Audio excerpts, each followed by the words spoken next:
Iran बनाम Israel की जंग और उसका अंजाम, तीसरे विश्व युद्ध की शुरुआत।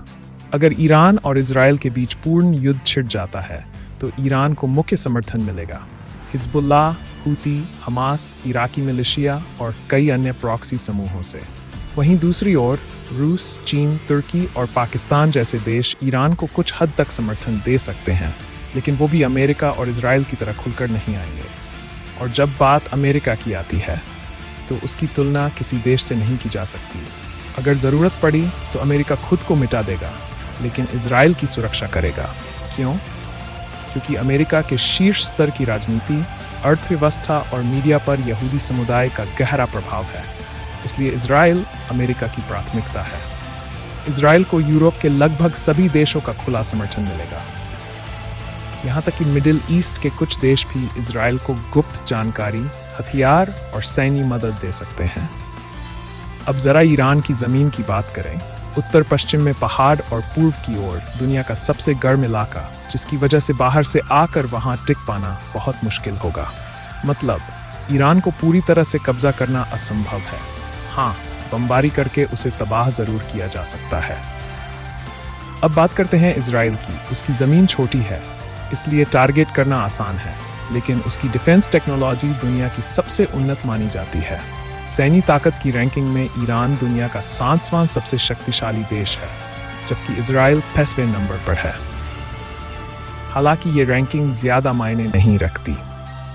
ईरान को अंतर्राष्ट्रीय प्रतिबंधों की वजह से बड़ी समस्याओं का सामना करना पड़ सकता है, जबकि इजराइल के पास इस तरह की कोई चिंता नहीं है। और सबसे बड़ा फर्क यह है कि इजराइल एक परमाणु शक्ति है, जो उसे लगभग अपराजेय बना देता है।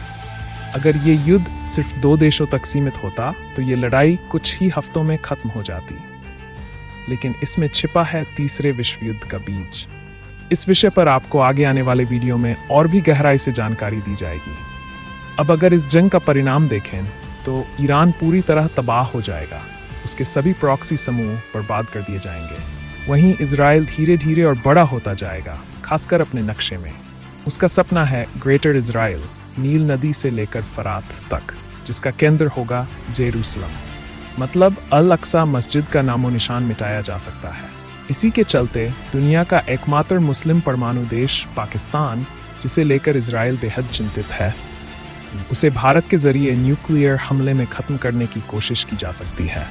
धीरे धीरे रूस, चीन और उत्तर कोरिया जैसे देश एक तरफ होंगे, वहीं दूसरी ओर अमेरिका और यूरोप के देश एक साथ होंगे। एक महायुद्ध संगठित होगा जिसका फायदा उठाएगा इजराइल। सभी महाशक्तियां नष्ट हो जाएंगी, लेकिन इजराइल टिका रहेगा।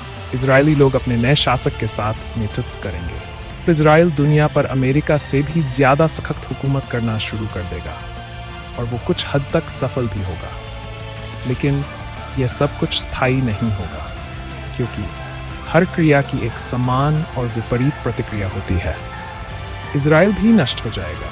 आखिरकार सत्ता मुसलमानों के हाथ में ही जाएगी। मुसलमान अपने नए शासक के साथ पूरी दुनिया में नेतृत्व करेंगे।